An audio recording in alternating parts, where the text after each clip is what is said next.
The second thing, which probably a lot of you are aware of, which again many people don't want to talk about, is the promotion of the homosexual agenda.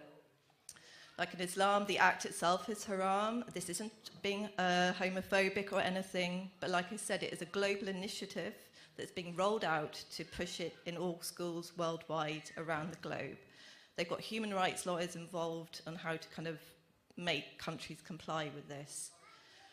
The government have said LGBT, which is lesbian, gay, bisexual, and trans, has to be taught in schools. They're recommending that it is taught as integral. What that means that children from 4 aren't just going to have a discrete lesson about that it's good to be gay.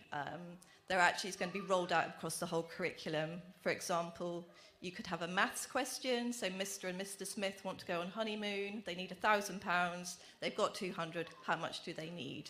So they are normalising same-sex relationships. There's a whole load of storybooks ready that are actually already in schools, such as Heather Has Two Mummies, story about homosexual penguins, you know, and they do it in a very clever, insidious way to brainwash our children.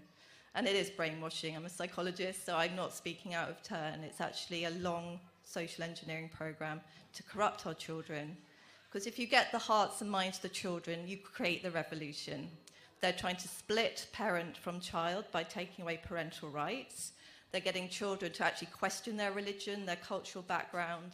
If a parent says, if a child says, actually, my mother doesn't agree with me, the school will support the child and social services could be called in under the name of emotional abuse. So it's been well thought out. It kind of emits from the sexual revolution in the 60s. It's a lot of psychology involved, lots of things like radical feminism that is out to destroy men. This is another kind of aspect of it.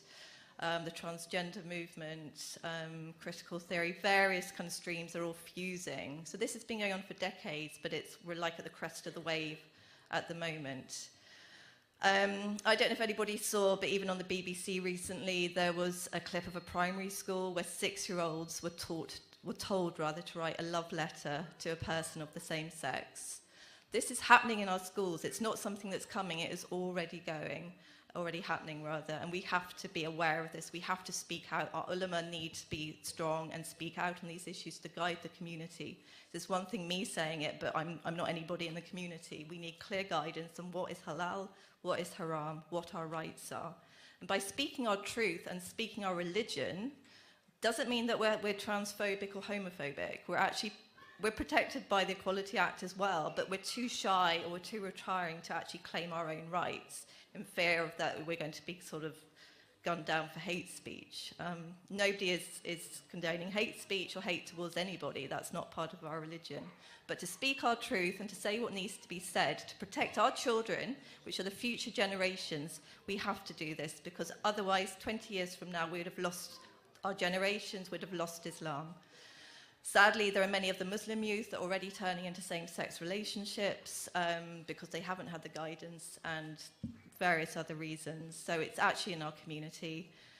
I think the Muslim community for the gay movement is the final frontier. Up until now, like Christianity has come to it. Up until now, the Muslims have been very staunch against it.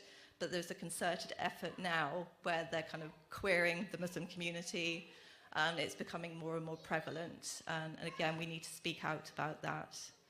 That's not to say if people in our community have same-sex attraction that we ostracize them. Not at all. We need to work with them. We don't condone the behavior, but we need to work psychologically or in a mental health capacity with these people.